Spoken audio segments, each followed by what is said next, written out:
be the best. Simple and plain. That's why I play the game. To be the best, you have to win. And that's what drives me. He's the best player in the game. It's just that simple. Long before the walls closed in on P. Diddy, another pop music megastar was charged with racketeering and sex trafficking, among other things.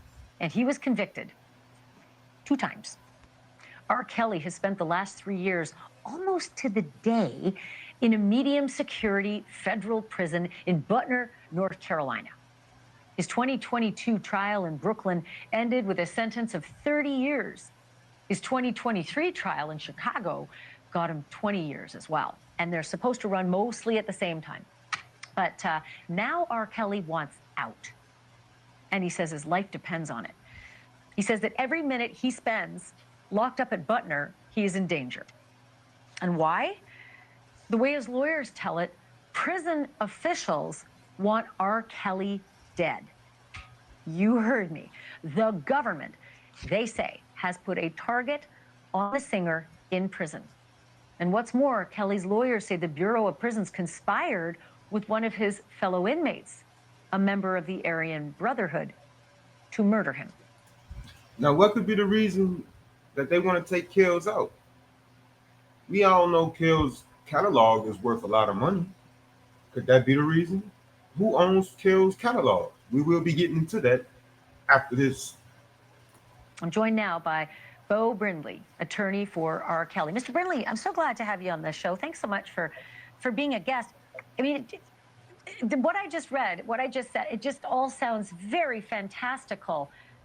AI writes my copy in seconds, but resizing a video still takes 3 tools and a mild breakdown. Do you have proof? Well, the answer is we do have proof, and we appreciate the opportunity to be able to come on and talk about it. In terms of proof, the most powerful piece of proof I can provide is the sworn statement of the man who says that he was solicited to kill R. Kelly. Michael Glenn Stein has provided us with a full declaration signed, and he's given his willingness to sit down for a polygraph examination administered by either side to testify in court. He has given us the details of who solicited him and when. And I think that's the key here. These are not R. Kelly's allegations. These are the allegations being made by Michael Glenn Stein, who's the person who says that he was solicited to kill Robert and sent to Butner to do it from another facility. Wow. And we took significant time.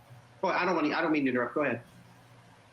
No, that's okay. I'm trying to put a lot of the pieces of the puzzle together as you're answering. And I'm just confused if this inmate allegedly said that the Bureau of Prisons sought him out to murder a fellow inmate, why?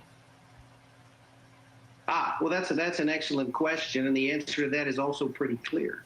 Mr. Stein, in his declaration, has set forth the reason that was given. The reason is that Mr. Kelly was about to expose some facts that would be extremely inflammatory and damaging to the Bureau of Prisons and the Department of Justice.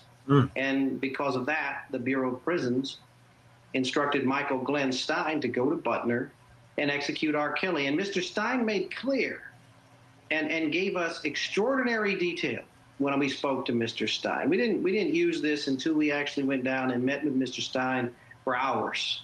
And he told us in extraordinary detail that this is not the first instance, that this happens all the time, that the Aryan Brotherhood has been directed to commit murders and beatings at the behest of prison officials for years.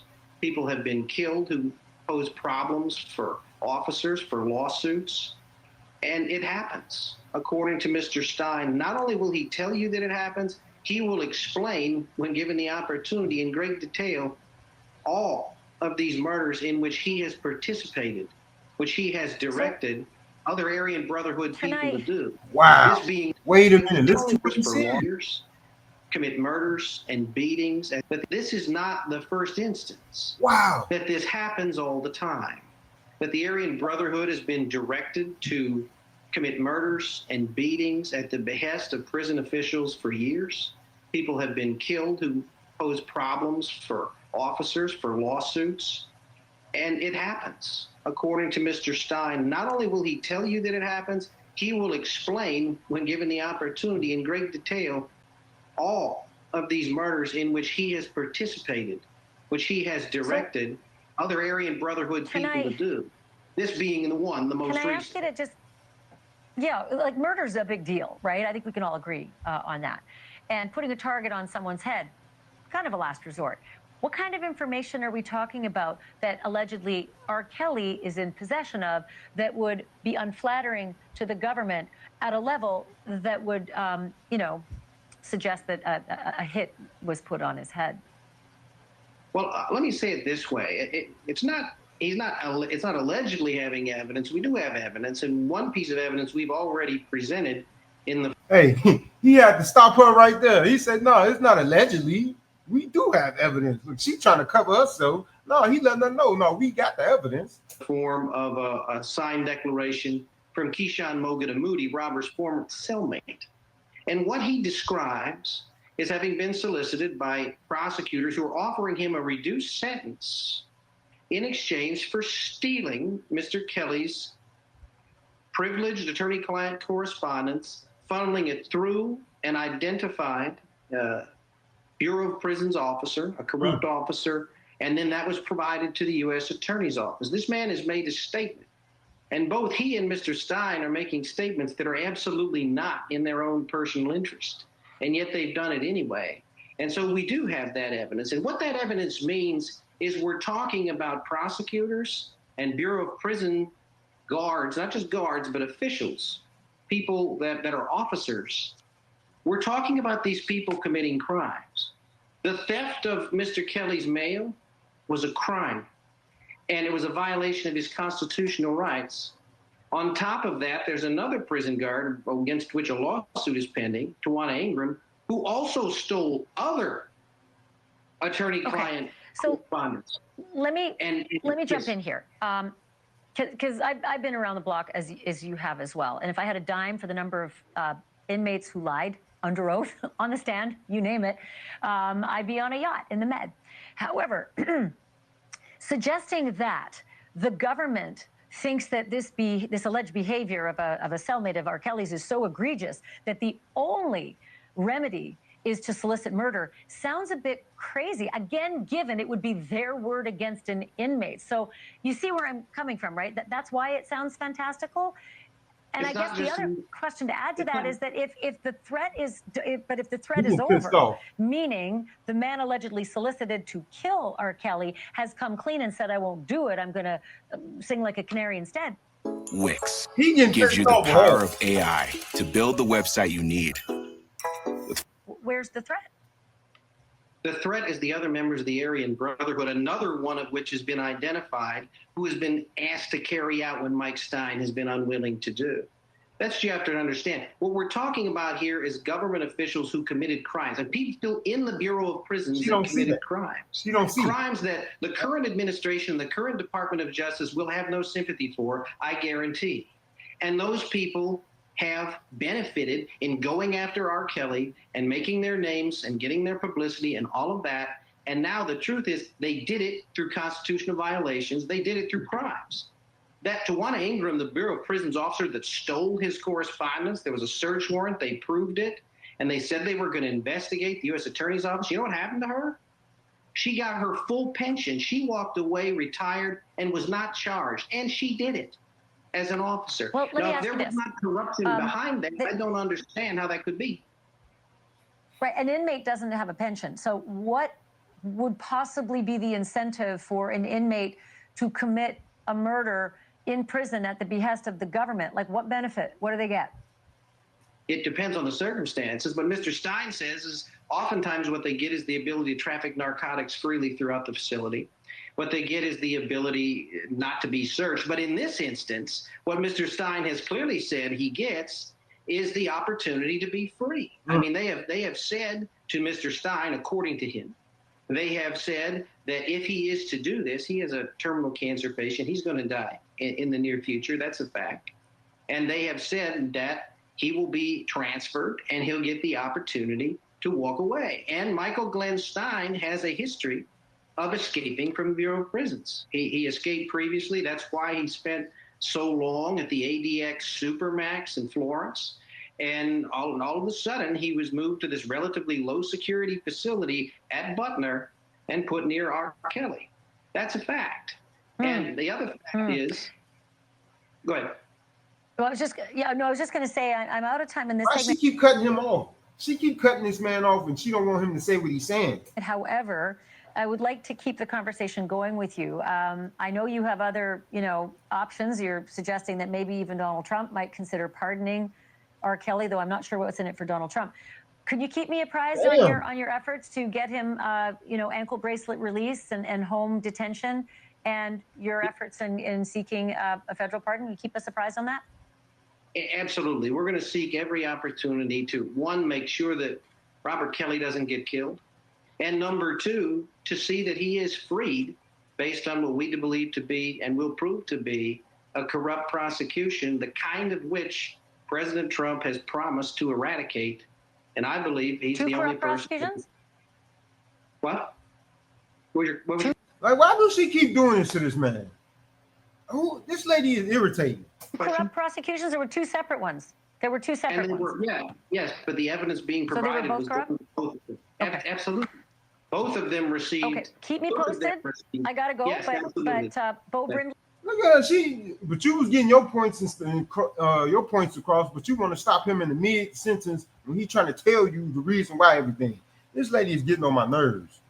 He let you talk, now let him talk. I really appreciate. Sorry, we have some crosstalk, but I really appreciate this. Keep me posted, and we'll follow the story. Thank you so much. All right, thank you very much. That lady just blew me. But let's get into this. Thank you for. Give me 1 second, y'all. That just made me mad. She kept stopping him to get his point across. Give me 1 second, y'all.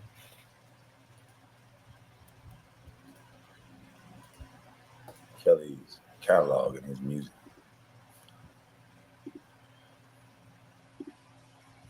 Because I believe, to me, that would be motivation to kill R. Kelly.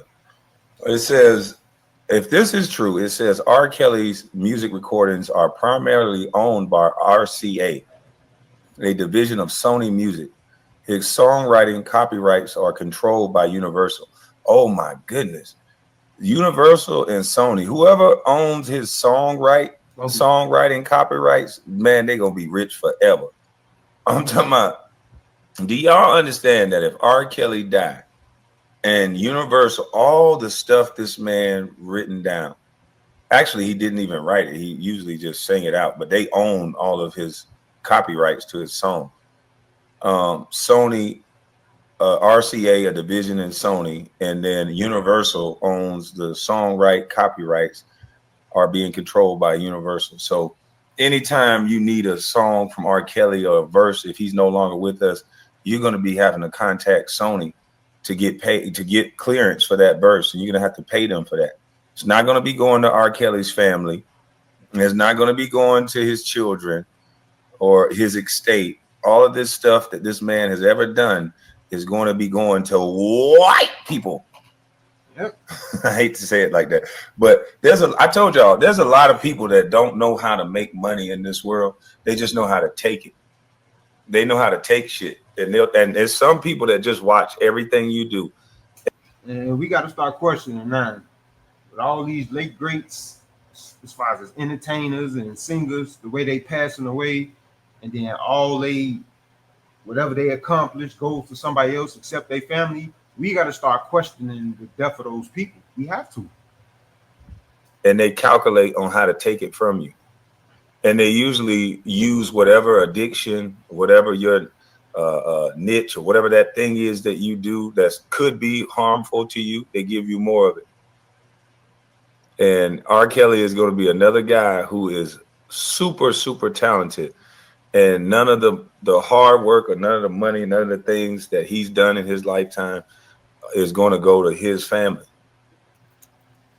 You just look at these music groups that's all owning this man's stuff under control of Interscope and A&M Records, Rockland Records. damn, it says it's in defunction with the rights under the control of Interscope and A&M Records. So his Rockland Records is being controlled by Interscope and A&M Records. So everything that R. Kelly owns, that's why they took his music off the radio and all that other stuff. But his music is still being played. They doing this man dirty. Yeah, his music is still being played because they got to make the money off of it. I wonder how much money his catalog is still kicking out every year that's going to RCA, a division in Sony, and where's the money going? And I wonder how many people are sampling his music and how much Universal is making per year. And it's just the floodgates are going to open up when he passes away, because you got to remember he wrote Trapped in the Closet, music, like a little series. And they said he has more of these series. It's just his legal stuff. And I heard that he was selling some of this stuff off, trying to pay for all these legal battles and taxes and everything that he had going on. So just think about how many people brought or purchased some brilliant music off R. Kelly, just waiting on his death so that they can release it. Exactly. The man is worth money. He's worth a lot of money. And I'm not going to hold you to it, sugarcoat nothing. I seen this coming. I knew that this was going to happen. But see, they can't get him like they want to get him. It's the only thing about it. They can't get him like they want to get him. And I'm glad he got the attorneys that he got, because the attorney just told that lady, this ain't allegedly. We have proofs. We have proofs. So yeah, y'all like, share, and subscribe, and let me know what y'all think about this in the comment section. We might be going live later on around 9, 10 o'clock. So y'all stay tuned for them notifications. But like this video, share this video. Let's get this video to at least about 500 likes. We the People TV, go.